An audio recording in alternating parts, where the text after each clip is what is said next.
So in the last class we were looking at Shannon's encoding algorithm, where we had arranged the source symbols in a decreasing order of their probability, and then we followed through the steps of encoding procedure, where we found out the alphas. The alpha 1 is always equal to 0, and we found out alpha 2, which is equal to p1 plus alpha 1, so on. We found out up to alpha q plus 1, where it is equal to pq plus alpha q. So we had found this encoding step, and then we found out a procedure of finding the length minimum required, the minimum length required, such that it is always, L is such that this value is always should be greater than or equal to 1 over Pi. So this was done in the previous class, and looking at that Li value that we are going to get, we would expand this alpha, we would take this alpha and then expand it, like alpha 2, consider alpha 2, whatever the value that you are going to get, multiply it by 2, because we are coding the symbols in binary, multiply by 2, and we found out the carry, okay, and we read the carries from top to bottom. Then after obtaining the code words, which will be of this form, something like this, I am just writing a random representation, looking at the Li, the length that is required to represent the code, the source symbol, so we are going to truncate. Let's suppose if Li is equal to 2, then I would truncate it to 2 bits, and then we are going to neglect the decimal points. So this is how we had done previously in the Shannon's simple encoding algorithm. So now we are going to look at two other encoding procedures that we will see in today's class, where the first one is, again it was postulated, or it was being given by Shannon along with another person called as Fano. So this algorithm is called as Shannon-Fano algorithm.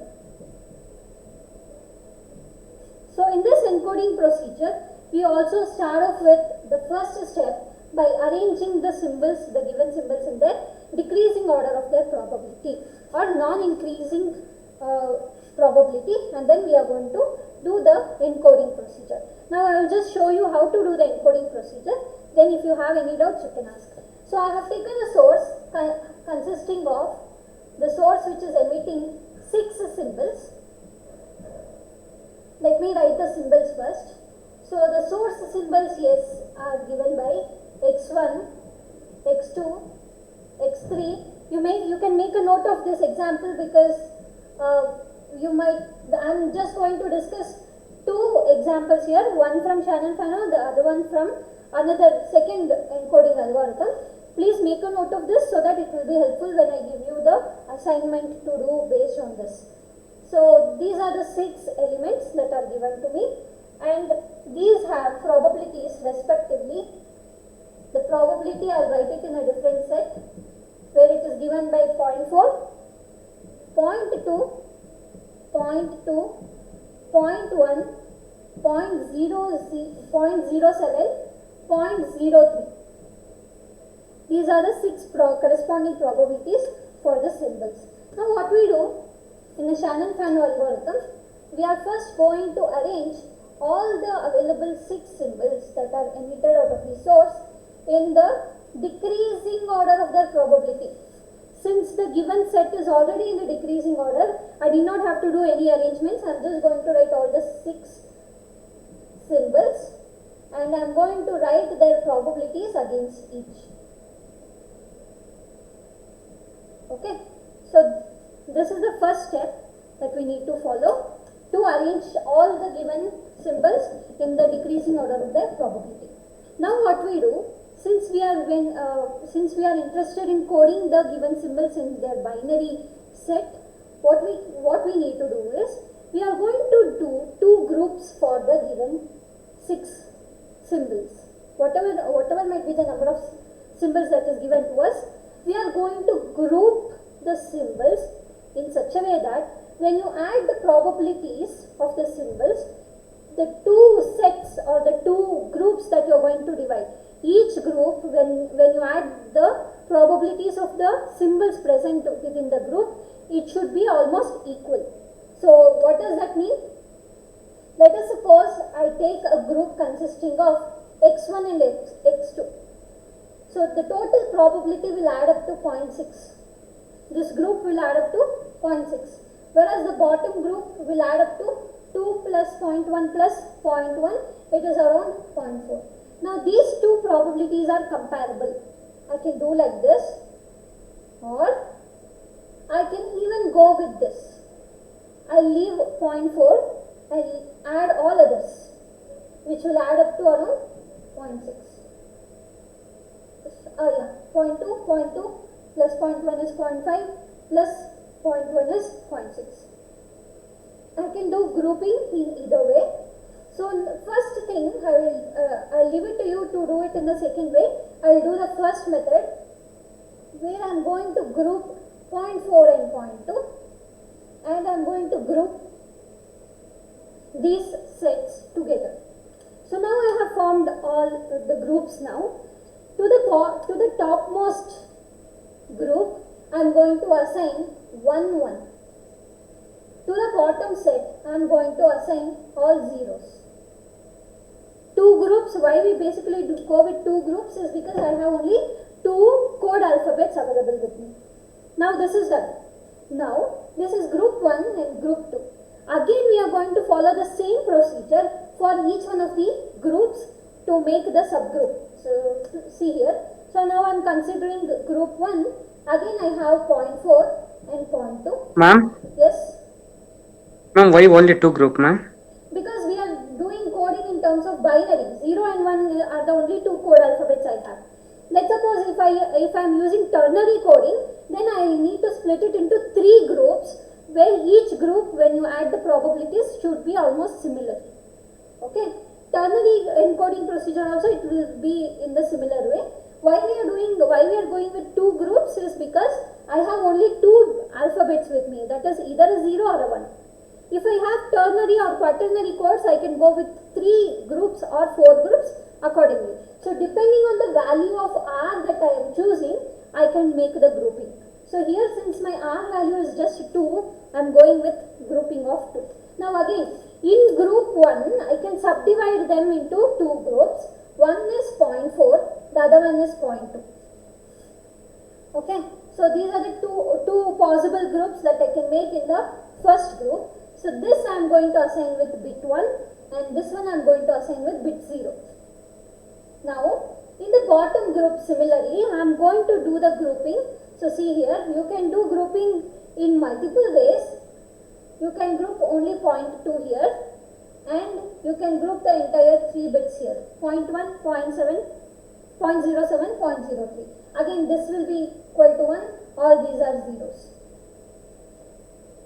Okay, now these are individual. Now this coding is terminated here. I cannot further divide them. This also I cannot further divide. This I cannot further divide. But the possibility of dividing is available in the bottommost group. So I will rewrite these probabilities. So here also grouping is possible. What is the grouping?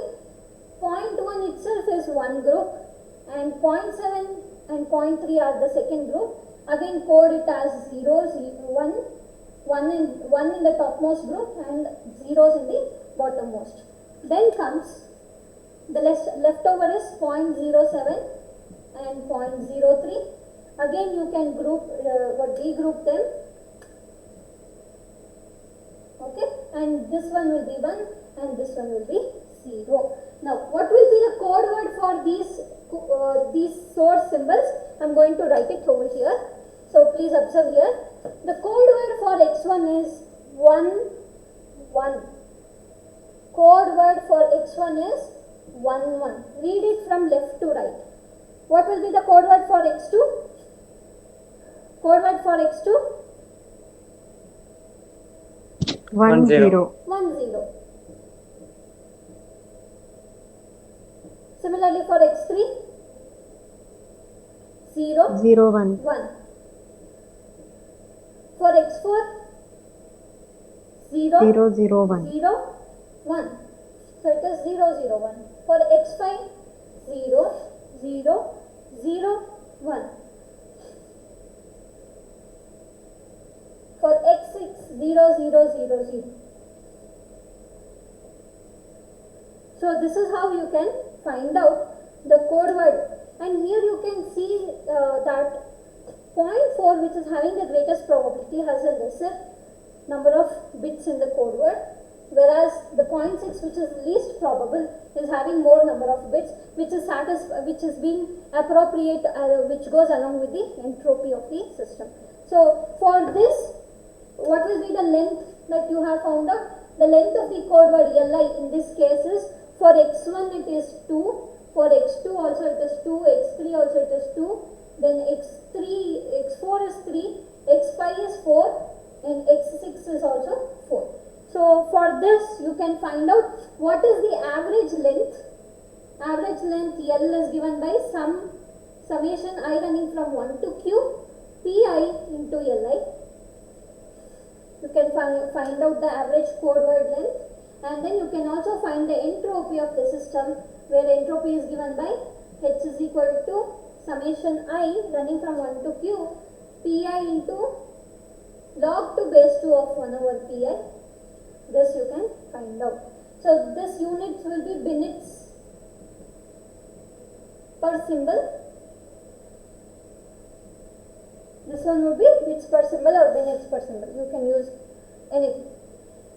Okay, and you can also find the code efficiency and code redundancy by finding out eta c is equal to hs over L, and R, that is redundancy, will be found out by 1 minus eta c. So all these 4 parameters you can find out after doing this procedure. This is one method.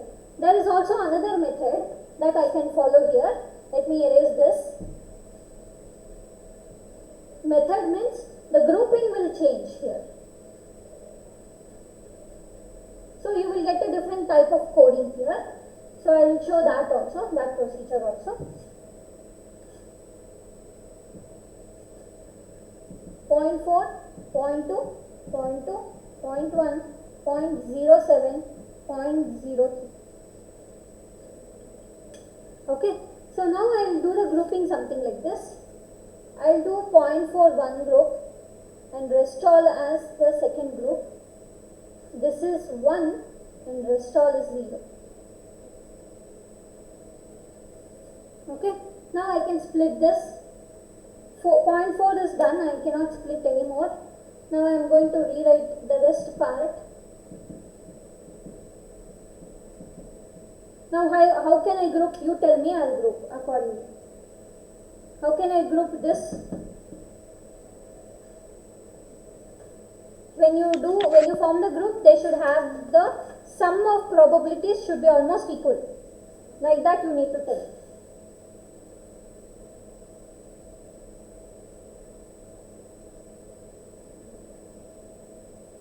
Yes?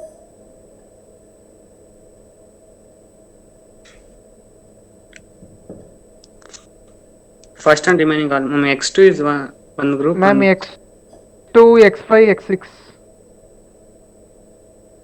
Not like that. It should be in the order itself. I cannot do like this. X2, x5, x6, I cannot do like that. It's not possible. You have to follow the order itself. I will do the grouping like this. 0.2, 0.2. The rest group is 0.2. So the upper group will add up to 0.4 and the lower group will add up to 0.2, which is quite obvious. If you do any other grouping, you will get the same thing. Like if you separate 0.2 here itself and do the rest, that is also okay. In that case also you will see the grouping of 0.2 and 0.4. Anything is fine. So I am doing this. So these two are 1, 1, these three are 0, 0, 0. Again I can do the grouping over here. One is 0.2, other one is 0.2. So these will be 1 and a 0. And I can split this again. One is 0.1. The second group as 0.07, 0.03, which is 0, 0. Then I can further subdivide this 0.07 and 0.03 and name this as 10. Now the code words will slightly change. So for x1 it is 1, for x2 it is 011, for x3 it is 010, for x4 it is 001, then for x5 it is 0001, and for x6 it is 0000. So this is how you can find out the code words for the symbols that are given to us. You can follow a different coding method also, that is not a problem. Here instead of grouping like this, you can group all these together and make it as 4, that is totally up to you. So in this case, the change that is going to happen here is with respect to the length. So when I change the groupings here, or the way in which I am going to group, it is not specific, it can be dependent on the user or dependent on the transmitter who is going to do this procedure, encoding procedure. So there is no fixed method so as to guide us through how to do the grouping. They have only said that the groups should be done in such a way that the sum of the probabilities should almost be equal. That is the only thing that they have said. So here the length will slightly change, that is code word length is 1, in this case it is 3, 3, 3, 4, 4. So what will happen if you change the grouping accordingly, the average length of the code will also vary, because as we know in this particular equation the average length is dependent on the length of the code word that you are forming. So therefore the average length is directly getting affected when you change the grouping. So depending on whichever is giving you, so we are going to choose that particular LI set, the set of LI, which is going to make our code efficiency a larger value.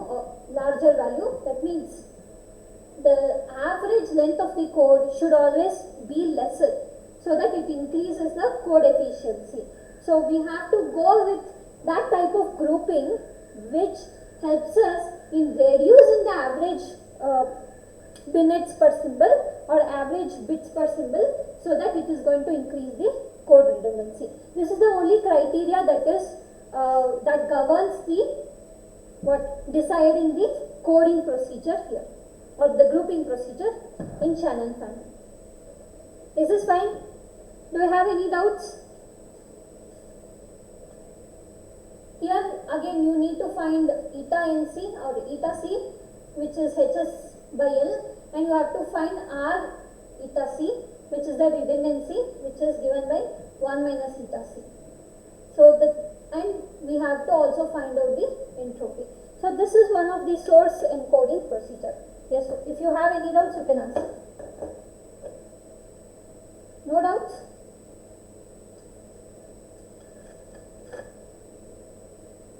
Ma'am, why should we do the grouping in order only?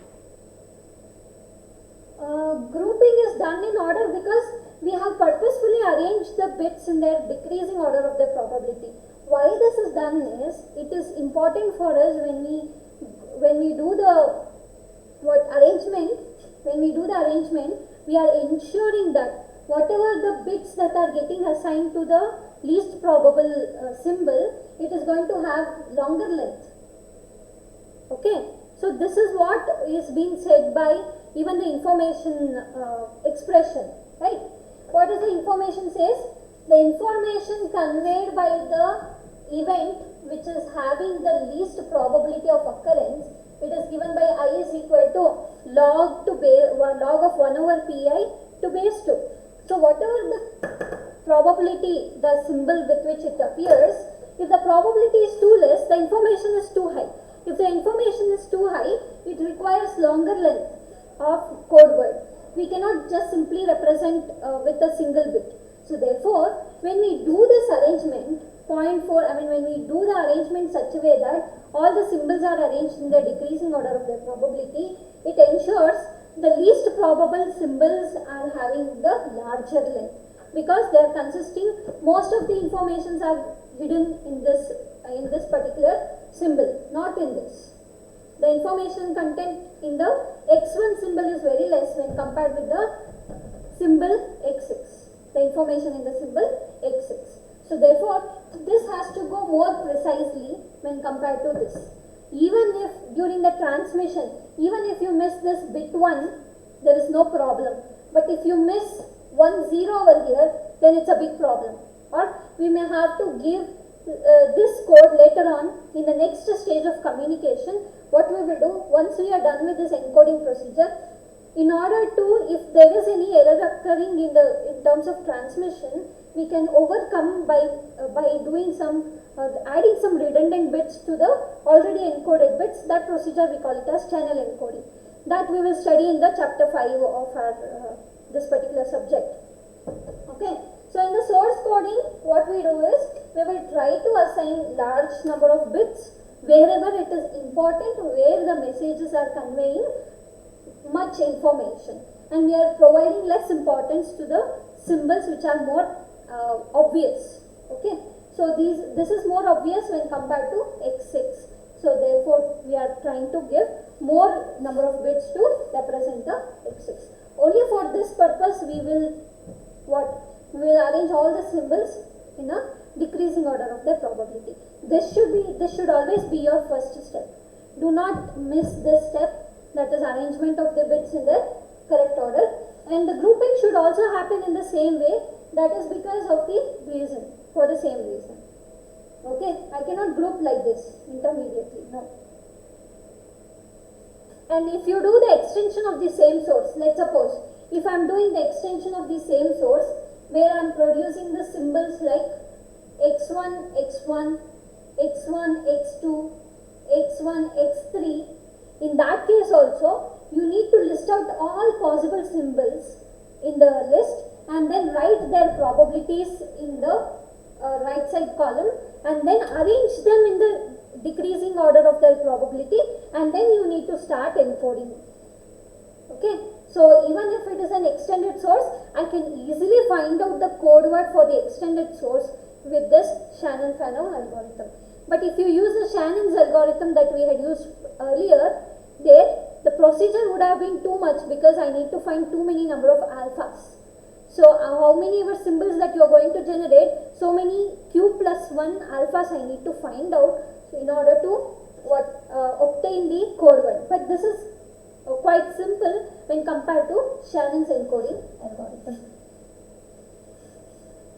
Now we will go to the second procedure of source encoding, which is again another lossless algorithm where I am not going to lose any information there, and it is also called as compact encoding procedure, and compact encoding procedure is what we call it as Huffman encoding.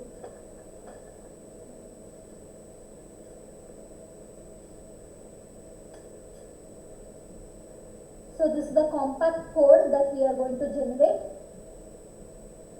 in the source encoding procedure, which is Huffman encoding.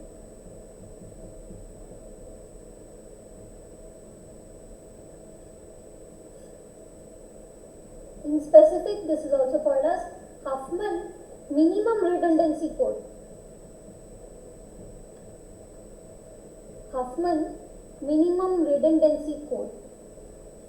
That means there are minimum unnecessary bits in the following code word procedure. So now let us see how to do this. I take a simple example and then try to explain this. So I will consider a source consisting of 4 symbols S1, S2, S3 and S4 with the probabilities given by 0.4, 0.3, 0.2, 0.1. Now let us see how to do the encoding procedure. Please look at this carefully. The source symbols I am writing on the left hand side. Again I have to arrange these also in the decreasing order of their probabilities. Okay. Now what I need to do, I am going to do the grouping, but I am going to also consider the grouped probability, and then I am going to scale them up. So I think this procedure is, I'll tell you later how this is different from the Shannon-Fano algorithm that we have already made. What we are going to do here is, we are going to start from bottom to top approach. We are going to do, if it is a ternary, again I am going to do the binary coding here, that means R is equal to 2. So whenever I am doing the binary encoding, what we do, we are going to group the bottommost two symbols, the bottom two symbols, and add the two probabilities. Add the two probabilities. What is the value that you are going to get? What is the value that you are going to get? 0.3. 0.3. So you are going to club these two. Okay, and then you are going to move this into this position, making a secondary source. This becomes your source SA, the modified source, where it is capable of producing 0.4, 0.3, and this 0.3, which is a combined effect of S3 and S4. So this is also called as composite symbol. This is also called as composite symbol. So what we are going to do, in the source, in the first step, what we are going to do, we are going to arrange the symbols in the decreasing order of the probability. Then we are going to take the last two symbols, add their probabilities, and then we can bring it to form a secondary or composite source or composite symbol with the added probability as its representation. Okay, now there is two positions that are possible. One is 0.3 is same as 0.3. Where we need to position this is, we need to always place in the again decreasing order of the probability. When you add, if the value is going to be greater than the available ones, then you have to put it in the upper position. But if you see here, I have 0.3 here, I have 0.3 here. So I have two options.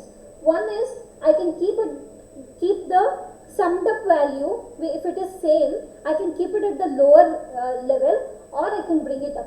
So one possibility is this, or I can move it to the second position and bring this to 0.3. There are two ways in which I can do. One is, the first scenario is as low as possible. This case is what we call it as low as possible. And the second possibility that I placed in the above and then I did a cross, that is as high as possible. So two ways in which you can do this. So I am following the as low as possible. So what we do is, whenever we are going to take two symbols here, we are going to assign 0, 1 here itself. So see the code. So I am assigning 0 and 1 to the probabilities here, and I am adding the two probabilities, making a composite symbol which is with the probability 0.3. Now I will make another grouping, two symbol grouping. Again assign a 0 and a 1. When you add these two, you are going to get 0.6, which is greater than 0.4, so that I am going to move this up to the first position, and then this 0.4 will come to the second position. Okay, now I am only left with two symbols at the end. So now I am just going to simply assign it to 0 and 1. Okay, now the procedure is over. Let us see how to read the code word here. So the code word for the symbols will be read from right to left. Okay, the code word for the symbols will be read from right to left. So follow through S1, look at where it has ended, and look at, from this point you propagate backwards to find its code word.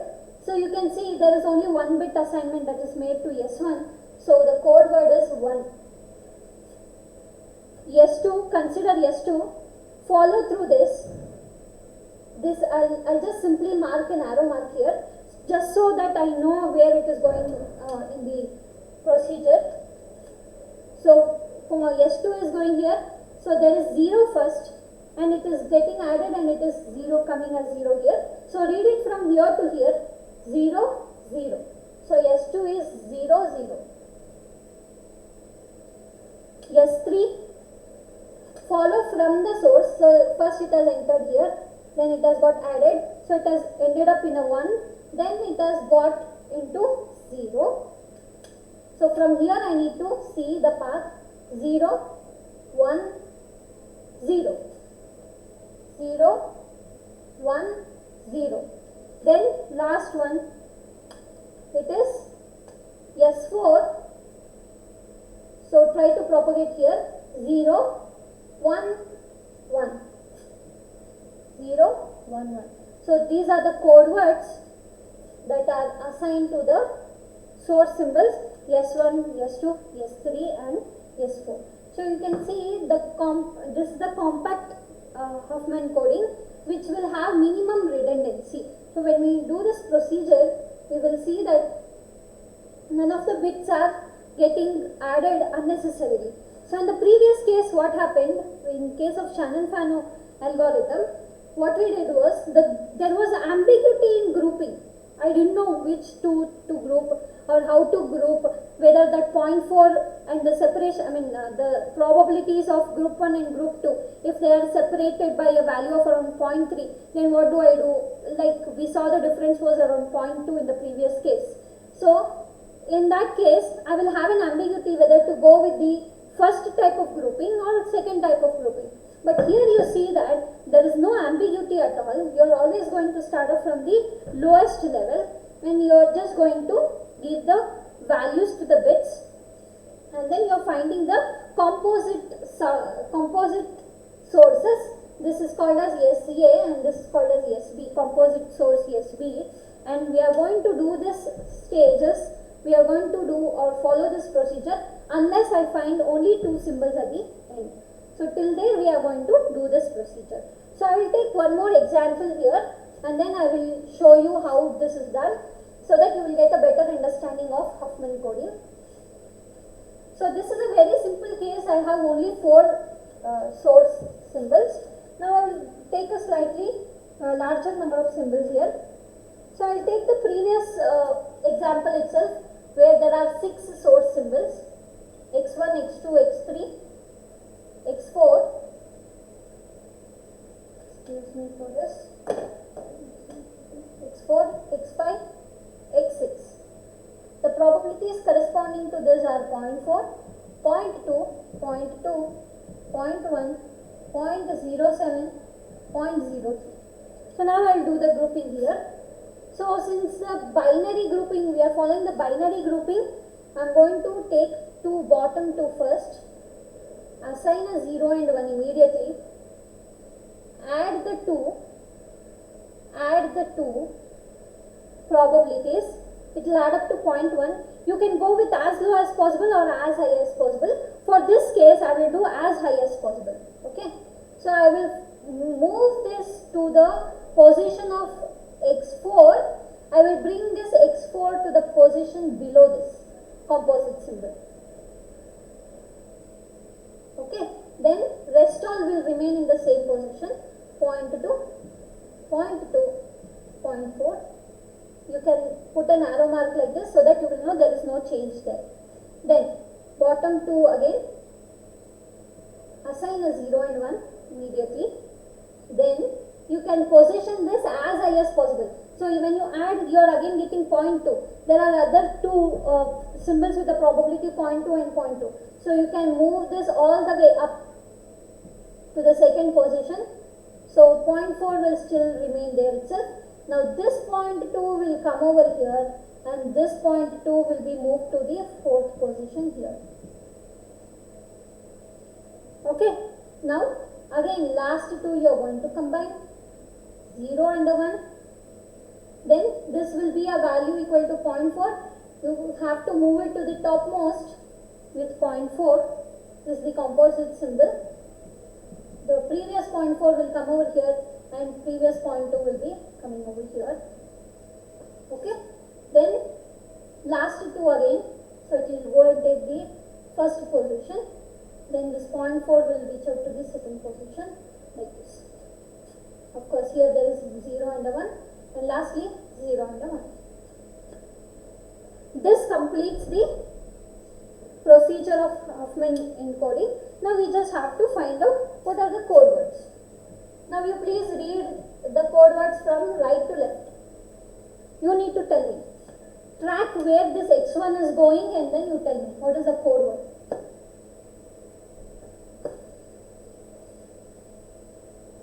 So that I will know whether you have understood the procedure or not. 1 0 0 0? 0 ma'am. 0 0, correct. The first 0 code word is 0 0. For x2? For x2?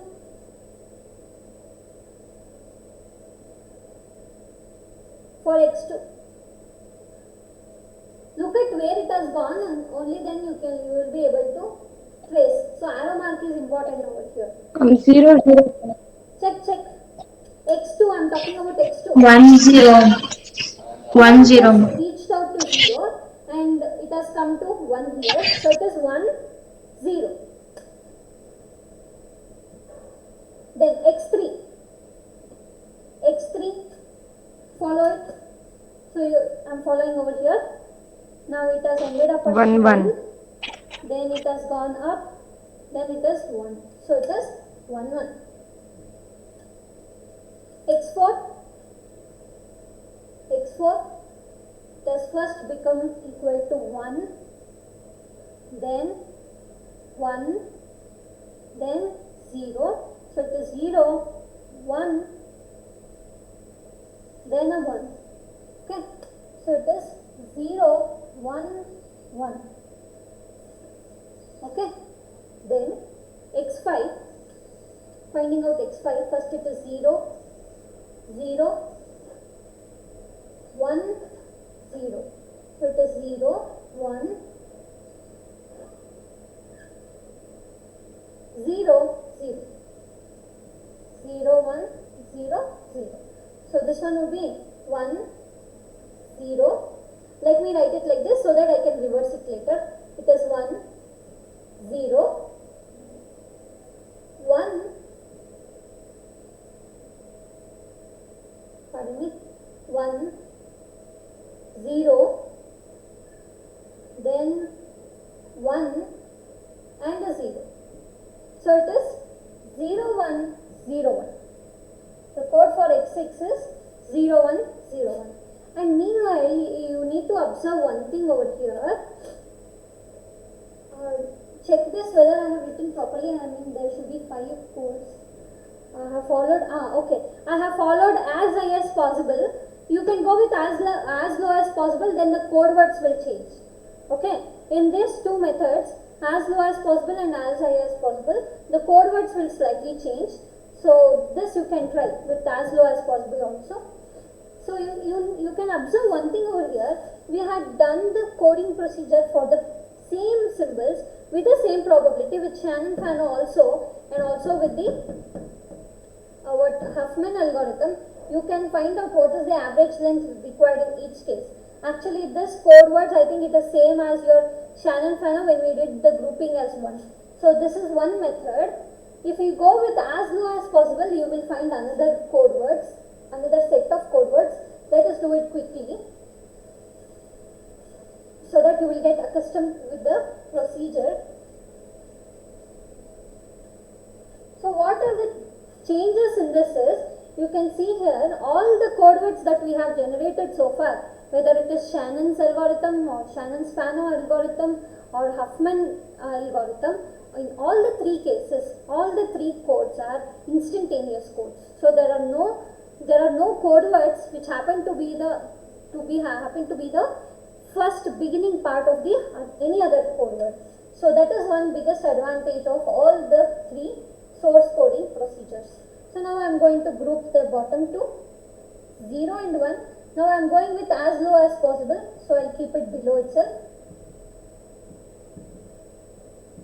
So this procedure is as low as possible. So it will remain here. Then I am going to add these two. 0.2, 0.3, 0.2, 0.2, 0.4. So this will get retained as is. Then add these two. Then move it up. This 0.4 remain intact. This 0.4, since this 0.4 is greater than 0.2, I am bringing it up. This 0.2 will come below. Okay, so these two will be summed up, 0 and 1. Now this is equal to 0.6, so therefore it is going up, and this is 0.4, therefore it is coming down. So now if you see the code words that are assigned to x1, x2, x3 and x4, or till all the 6, you can see x1, you see it is only having one bit, so it is equal to 1. x2, 0 and a 1.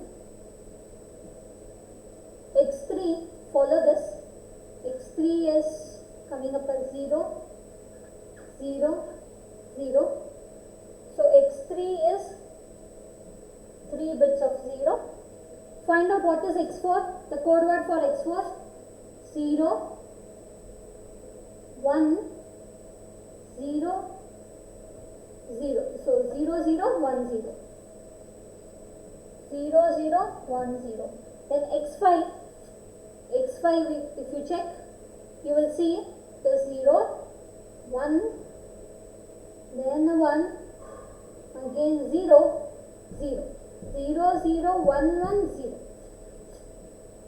0, 0, 1, 1, 0. Last one, 1, 1, 1, 0, 0. So it is 0, 0, 1, 1, 1. Okay, so this is the coding method when we use as low as possible. So here also you can find out what is the entropy of the system, where entropy is given by summation I running from 1 to q, pi into log to base 2 of 1 over pi. Then you can find out the average length L, which is summation I running from 1 to q, pi into Li. You can see the length of the each code word. Then we can find out what is the code efficiency, then what is the code redundancy. Okay, then we can also write corresponding to any of the coding method. We can also write what is called as tree diagram. This we have seen in the previous classes, how to write a tree diagram. For the in case of when we discussed about instantaneous codes, we had discussed about how to write the tree diagram. So you can do all these 5 procedures for the encoded algorithm or encoded set of source symbols. So these are the things that you need to remember corresponding to source encoding procedure. So tomorrow in the tomorrow's lab, we are going to discuss in the lab session how to do this coding, how to realize this Huffman encoding procedure in the Scilab. Okay, so tomorrow's lab will be regarding the Huffman encoding procedure. So please read it thoroughly. It is easily available in the internet. I am going to put these videos also. You can make use of them. Please solve few problems. I am going to send few problems. Solve them before you come to tomorrow's lab. Okay. If you have any doubts, you can ask, or else we can wind up.